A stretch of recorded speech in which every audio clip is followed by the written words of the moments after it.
Hey guys, नमस्कार। और आज एक बार फिर को मैं आपके साथ इंडियन काउंसिल एक्ट 1919 के साथ जहाँ से मैंने छोड़ा था। तो लास्ट वीडियो में हमने इंडियन काउंसिल एक्ट 1909 तक पढ़ लिया था, मॉरल एंड मिंटो रिफॉर्म्स। अब बात करते हैं इंडियन काउंसिल एक्ट 1919। देखिए, पहली बात कि ये जो इंडियन काउंसिल एक्ट है, काफ़ी ज़्यादा चेंजेस हुए थे इसमें। मैंने आपको पहले भी बताया था 1919 और 1909 इस टाइम पे काफ़ी ज़्यादा कॉन्स्टिट्यूशनल रिफॉर्म्स आए थे इंडिया में। और उन्हीं रिफॉर्म्स के बेस पे आज हम 80 to 90% जो अपनी गवर्नेंस यूज़ करते हैं, हमारे पॉलिटिकल लीडर्स, वो इन्हीं 1909 और 1919 के बेसिस पे चलती है। ठीक है, चलिए शुरू करते हैं। तो सबसे पहले मैं आपको बता दूं कि ये जो इंडियन काउंसिल एक्ट 1919 है, इसको कहा जाता है मॉन्टेगो चेम्सफोर्ड रिफॉर्म्स। मॉन्टेगो Chelmsford reforms. तो इसमें मॉन्टेगो जो थे वो थे अपने secretary of state of for India, और अपने चेम्सफोर्ड जी जो थे वो थे वॉइस रॉय ऑफ इंडिया। ठीक है, ये लिखा हुआ है मैंने, मॉन्टेगो चेम्सफोर्ड रिफॉर्म्स। बात करते हैं कि यहाँ मेन मेन फीचर्स क्या थे इस एक्ट के, क्या एग्ज़ाम पॉइंट ऑफ व्यू से किस प्रकार के प्रश्न पूछे जा सकते हैं। तो चलिए थोड़ा सा मैं आपको कोर्स बता देता हूँ क्यों आ रहे थे। वैसे आपको मैंने बताया भी था कि ये सब चीज़ें जो आ रही थी, तो एक तरह से प्रेशर बिल्डअप हो रहा था। इंडियंस के अंदर नेशनलिज्म की भावना थोड़ी थोड़ी जाग रही थी, और इंडियंस जो है धीरे धीरे पुश बैक कर रहे थे ब्रिटिशर्स को। और जैसे जैसे इंटेलेक्ट लेवल बढ़ रहा था लोगों का, तो ब्रिटिशर्स को लग रहा था कि अब इंडियंस को जो है हमको थोड़ा सा प्रेस करना चाहिए, तभी इंडियंस जो है कंट्रोल होंगे, नहीं तो इंडियंस जो है हमारे हाथ से निकल जाएंगे। तो वहाँ पे उन्होंने फिर कॉन्स्टिट्यूशनल रिफॉर्म्स लाना शुरू किए, और कॉन्स्टिट्यूशनल बॉडीज़ के अंदर इंडियंस को जगह देना शुरू कर दी। जैसा कि हमने पिछले 2-3 एक्ट में पढ़ा, धीरे धीरे किस तरह से पहले एक आदमी को, फिर दो को, फिर तीन को। तो उसी तरह अब आगे हम पढ़ेंगे कि क्या क्या इंडियंस को जो है हेल्प्स दी गई ब्रिटिशर्स के द्वारा कॉन्स्टिट्यूशनल बॉडीज़ में। तो चलिए पहले तो कॉज की बात कर रहा था, कॉज मैंने आपको बता दिया। अब फीचर्स पे आते हैं डायरेक्ट। तो gradual introduction of responsible government. ठीक है जी, कि ब्रिटिशर्स ने बोला कि अब जो है हम एक रिस्पॉन्सिबल गवर्नमेंट बना रहे हैं। ठीक है, 20 अगस्त 1947, 20 अगस्त 1947 को ब्रिटिशर्स ने कहा कि हम जो है 1917, माफ़ कीजिए, हम जो है रिस्पॉन्सिबल गवर्नमेंट बना रहे हैं। रिस्पॉन्सिबल गवर्नमेंट, जब लोगों ने पूछा कि ये अब क्या कर रहे हैं, अभी मतलब किस तरह से कॉन्स्टिट्यूशन चेंजेस कर रहे हैं, ये कॉन्स्टिट्यूशन क्या है, तो ब्रिटिश गवर्नमेंट ने डिक्लेयर कर दिया कि हम जो है एक रिस्पॉन्सिबल गवर्नमेंट बना रहे हैं इंडिया में, कि किस तरह हम इंडिया के अंदर जो है सिस्टम्स को डेवलप करेंगे, इंस्टॉल करेंगे। ठीक है, ठीक है, आगे चलते हैं। Also called the मॉन्टेगो Chelmsford reforms, ये मैंने आपको बता दिया। और केम इनटू फोर्स इन 1921। ठीक है जी, तो 1921 में ये फोर्स में आ गया था, मतलब कि ये जो है इस्टाब्लिश हुआ था आपका 1919 में। गवर्नमेंट ऑफ इंडिया एक्ट भी इसको कहा जाता है, इंडियन काउंसिल एक्ट भी आप इसको कहा सकते हैं। तो यहाँ जो है 20 अगस्त 1917 को पहले तो कहा कि हम जो है एक रिस्पॉन्सिबल गवर्नमेंट बना रहे हैं। 1919 को 1919 को ब्रिटिश गवर्नमेंट ने कहा कि हम एक गवर्नमेंट ऑफ इंडिया एक्ट ला रहे हैं जिसमें ये सब चीज़ें होंगी, और ये एक्ट जो है 1921 को है लागू कर दिया गया। ठीक है जी, अब इसमें क्या क्या हुआ, मेन मेन चीज़ें वो मैं आपको बता देता हूँ। Formation of central and provincial subjects. पहली बात तो कि सेंटर को थोड़ा, सेंटर का जो कंट्रोल था उसको थोड़ा उन्होंने डीमार्केट कर दिया, मतलब कि डिवाइड कर दिया गया प्रोविंशियल और सेंट्रल में। ठीक है, तो जिस तरह से लॉ बनने होते हैं, तो देखिए लॉ में सब्जेक्ट्स होते हैं सेंट्रल, प्रोविंशियल, कॉन्गुरेंट। तो सबसे पहले यहाँ पे सेंट्रल और प्रोविंशियल सब्जेक्ट्स जो थे वहाँ पे डिवाइड कर दिएगा कि सेंटर के लिए इतने सब्जेक्ट है, आप इन पे लेजिस्लेशन करना शुरू कीजिए। प्रोविंसेस को कहा कि आपके पास इतने सब्जेक्ट्स हैं, आप इनके ऊपर लेजिस्लेशन करना शुरू कीजिए। सब्जेक्ट्स इन द सेंस क्या क्या लिस्ट है कि किस पे आपको लेजिस्लेशन करनी है। Okay, formation of central and provincial subjects. Okay, no change in the centralization of powers. ठीक है, प्रोविंसेस को कहा गया कि आपके पास ये जो है सब्जेक्ट्स दिए गए हैं, आप इनके ऊपर लॉ बनाइए, लेकिन सेंट्रलाइजेशन में कोई चेंज अभी नहीं आया था कि वो लॉ ठीक है बन रहे हैं प्रोविंसेस में, लेकिन उनको जो है फाइनली सेंटर अप्रूव करेगा। लॉ आप बनाइए कोई डाउट नहीं, लेकिन जब तक सेंटर का सेंक्शन नहीं होगी आप उन लॉज को है फोर्स में नहीं ला सकते हो। ठीक है, ट्रांसफर्ड एंड रिजर्व्ड सब्जेक्ट्स। देखिए दो सब्जेक्ट्स के नाम यहाँ पे लिए गए, ट्रांसफर्ड और रिजर्व्ड सब्जेक्ट्स। तो क्या थे ट्रांसफर्ड और रिजर्व्ड सब्जेक्ट्स? ठीक है, ट्रांसफर सब्जेक्ट्स वो थे जो कि गवर्नर देखेगा उनको। ठीक है, गवर्नर देखेगा और साथ में उसकी जो लेजिस्लेटिव काउंसिल थी वो, ठीक है, गवर्नर देखेगा और उसकी जो लेजिस्लेटिव काउंसिल थी वो, और वो जो सब्जेक्ट्स होंगे वो मतलब लेजिस्लेटिव काउंसिल जो है वो पूरी रिस्पॉन्सिबल होगी उन सब्जेक्ट्स के, उन सूचियों को लेके। ठीक है, तो ये ध्यान में रखिएगा। और रिजर्व्ड सब्जेक्ट्स जो थे तो वो जो है गवर्नर देखेगा, एंड गवर्नर के साथ कौन देखेगा? उसकी एग्जीक्यूटिव काउंसिल। ठीक है, उसकी executive council, but legislative council जो है वो उसके लिए कोई रिस्पॉन्सिबिलिटी नहीं लेगी। गवर्नर प्लस एग्जीक्यूटिव काउंसिल, मतलब एक तरह से ना, जैसे मैंने डायरेक्टरी की बात की थी कुछ उसी तरह से। तो इसमें मतलब डुअल स्कीम थी, जैसे मैंने लिखा हुआ है डुअल स्कीम ऑफ गवर्नेंस, तो कुछ उसी तरह की बात थी कि डुअल गवर्नमेंट थी। डायरेक्टरी का नाम मैंने आपको पहले ही बताया था, डायरेक्टरी क्या थी, बिल्कुल स्टार्टिंग में वही बताया था मैंने आपको। तो वही बस कुछ डायरेक्टरी।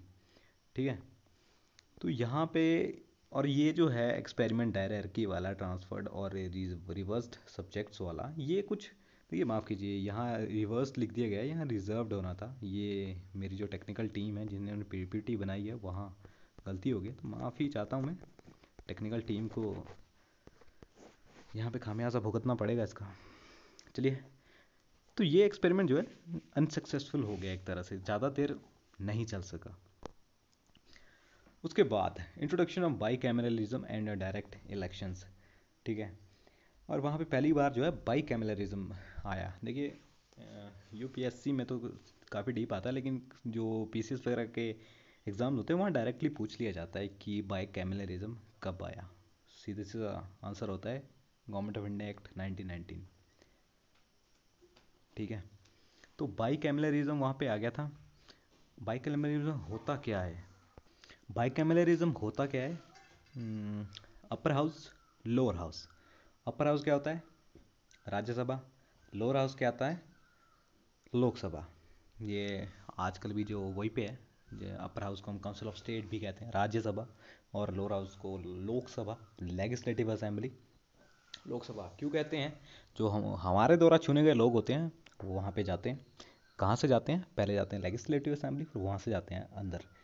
ठीक है, तो राज्यसभा, काउंसिल ऑफ स्टेट, जो लोकसभा बैठी होती है, फिर वहाँ से अपने राज्यसभा के मेंबर जो है डिवाइड होते हैं, राज्यसभा, लोकसभा। ये है बाइकैमलरिज्म। ठीक है, और मतलब कैसे वहाँ पे मेंबर्स डिवाइड करेंगे, तो वो डिपेंड करता है आपका इलेक्शन पे, और इलेक्शन पे कितने मेंबर्स कैसे डिवाइड करेंगे वो डिपेंड करता है आपका स्टेट की पॉपुलेशन पे। तो इतना हमको पता है। Next, 3 out of 6 members of Viceroy's Executive Council should be Indian। ठीक है, और एक शर्त रखी गई कि 6 में से जो 3 मेंबर होंगे वाइस रॉय की एग्जीक्यूटिव काउंसिल में वो इंडियन होंगे।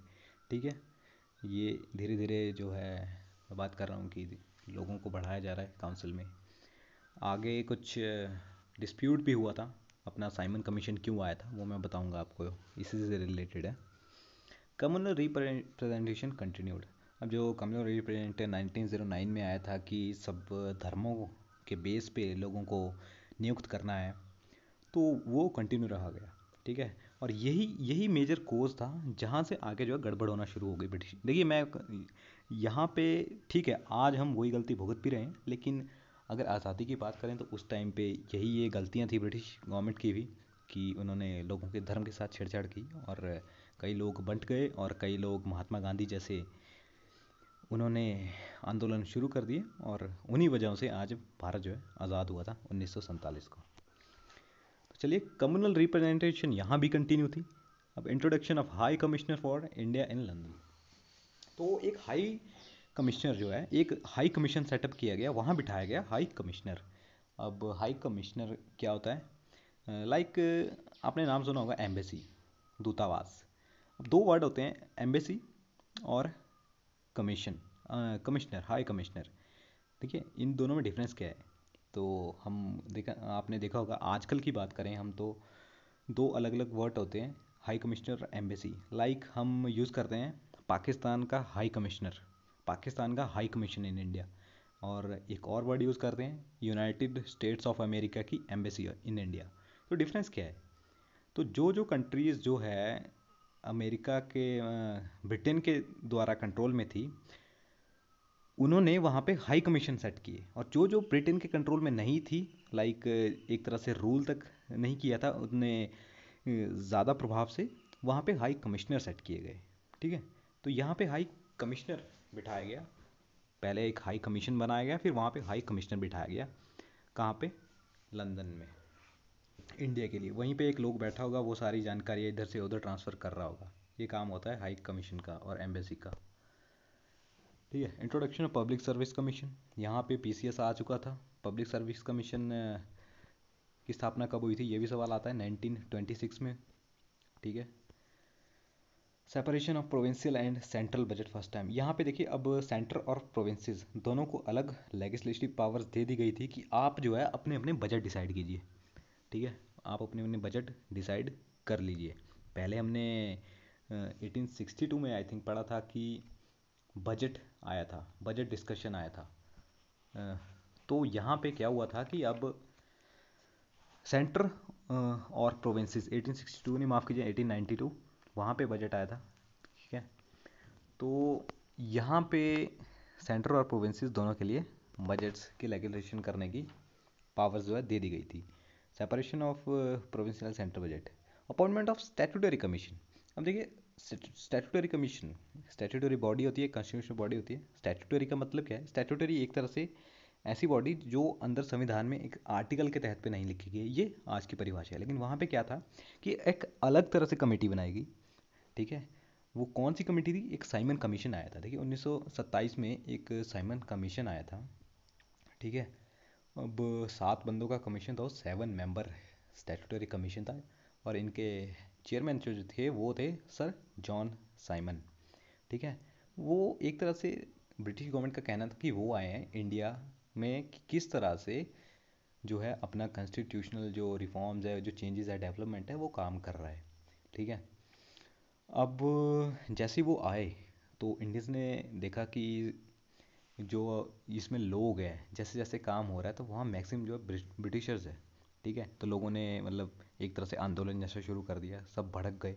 उसके बाद क्या हुआ कि जब भड़क गए, साइमन कमीशन आया था, उन्होंने देखा कि लोगों का गुस्सा तो बहुत ज़्यादा है, तो इसको कैसे कंट्रोल किया जाए। तो उन्होंने कमेटियाँ बिठाना शुरू की, राउंड टेबल कॉन्फ्रेंसेस हुई, 3 कॉन्फ्रेंसेस हुई। ये सब जो है हिस्टोरिकल बातें, ये आप मॉडर्न हिस्ट्री में बहुत अच्छे से पढ़ेंगे, लेकिन पॉलिटी से थोड़ी थोड़ी रिलेटेड है। तो ये जो साइमन कमीशन था, आगे चल के जो है राउंड टेबल कॉन्फ्रेंसेस हुई, उसके बाद एक रिज़ल्ट आया था। ठीक है, वहाँ पे फिर अंबेडकर जी, महात्मा गांधी जी, ये सब सवाल जो है मॉडर्न हिस्ट्री में आप बहुत अच्छे से पढ़ेंगे। एक बात, कम्युनल अवार्ड, कम्युनल अवार्ड था एक, ये भी रिलेटेड है पॉलिटी से थोड़ा। अगस्त 1932 में राम से मैकडोनाल्ड, जो कि प्राइम मिनिस्टर थे ब्रिटेन के, तो उन्होंने एक कम्युनल रिवॉर्ड लाया था। लाइक जो भी शेड्यूल कास्ट हो गए, मुस्लिम हो गए, सिख्स हो गए, इंडियंस, क्रिश्चियन, अलग अलग धर्म के लोग हो गए, तो स्पेशली शेड्यूल कास्ट जो ऐड किए गए थे, तो उनके लिए एक मतलब अलग तरह से रिजर्वेशन टाइप लाई गई थी। और गांधी जी इससे बिल्कुल खुश नहीं थे। उसके बाद एक पूना पैक्ट हुआ, गांधी जी खुश नहीं थे, पूना पैक्ट हुआ, और गांधी जी को जेल में डाल दिया गया था। फिर अंबेडकर जी गए, और गांधी जी ने कहा कि इसको जितनी जल्दी हो सके इसको ख़त्म करो, कम्युनल अवार्ड को। ठीक है, फिर एक एग्रीमेंट हुआ, पूना पैक्ट जिसे कहा गया, और वहाँ पे फिर जाके ये कम्युनल रिवॉर्ड जो है आगे इस पे मीटिंग्स हुई। तो ये सब चीज़ें जो है रिलेटेड है, इन सब को हम कंटिन्यू करेंगे नेक्स्ट वीडियो में। तो आज के लिए इतना ही, और तब तक के लिए जय हिंद।